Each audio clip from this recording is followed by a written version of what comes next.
ranking member from the great state of Illinois, Ms. Schakowsky, for 5 minutes of questioning. Thank you. Thank you.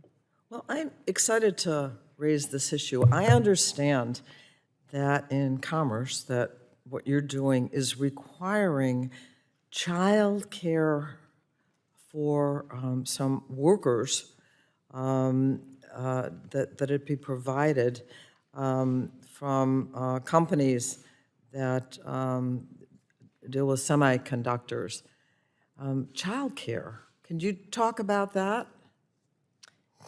Yes, thank you. So we are not actually requiring companies to provide childcare, but what we are doing is saying to companies, if you want taxpayer money, you need to prove to us that you'll be successful, that you'll be a good steward of taxpayer money. Okay. That means prove to us that you're going to be able to hire the workers you need in the timeline that you need them. And so we've asked every company who wants money to give us a workforce plan. Show us, what are you going to do to train people, to hire people from high schools and community colleges and the like? And how are you going to make sure you have women on the job? Every one of you knows in your districts, we are at a historically low unemployment rate. The unemployment rate in the building trades right now is essentially zero. It's a couple of %. If you're building a fab, it'll require somewhere between 5,000 and 10,000 construction workers to build that fab.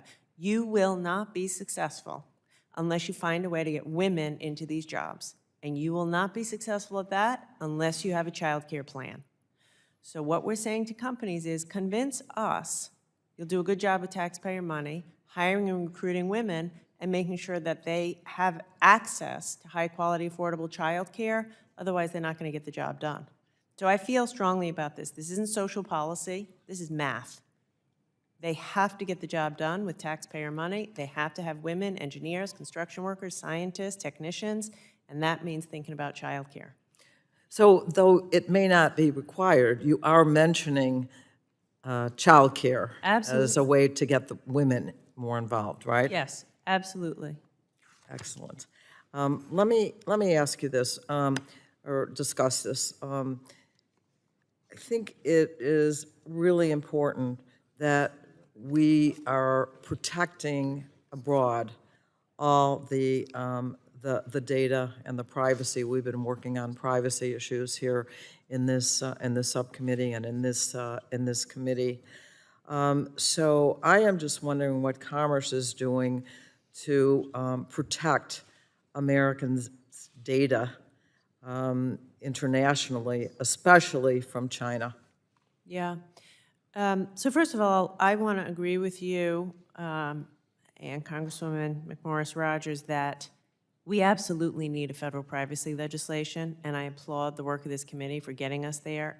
We're behind the rest of the world, so I support that. On top of that, a couple of areas where I'm very focused. You saw last week that the Commerce Department essentially banned Kaspersky, which is a Russian antivirus software company. We say you can't do business in America anymore because we think the Russian government are going to take America's data and put it back to Russia. I've recently launched an initiative around connected vehicles. I literally shudder to think of the risks to America's data and privacy of, let's say we had 1 million Chinese cars on the road, all connected, all collecting data from Americans, all of it going back to Beijing. So we are being very aggressive. Commerce Department has just put out, we're going through a rulemaking process on that. So I think, I could go on and on with AI. It's another risk. We're thinking hard about cybersecurity and data protection as it relates to AI. I think we have to move forward with technology. Absolutely, we have to lead the world. But more and more, we're getting concerned about protecting American consumers and children for making sure that our data doesn't get into the hands of the PRC. Thank you. I want to just go back to that issue that I had raised earlier about the workers who are concerned that, especially CHIPS workers, I have been hearing this from labor unions and the Labor Caucus. And I just wondered if you had any comment on that Yeah. in the few seconds we have. Look, it is concerning. It's unacceptable. It is concerning. We're working hand in glove with the Department of Labor. We have put out a set of good jobs principles, which we developed in partnership with the Department of Labor. If we're going to provide taxpayer money to companies, we expect the jobs that they create to be high-paying and safe working conditions. So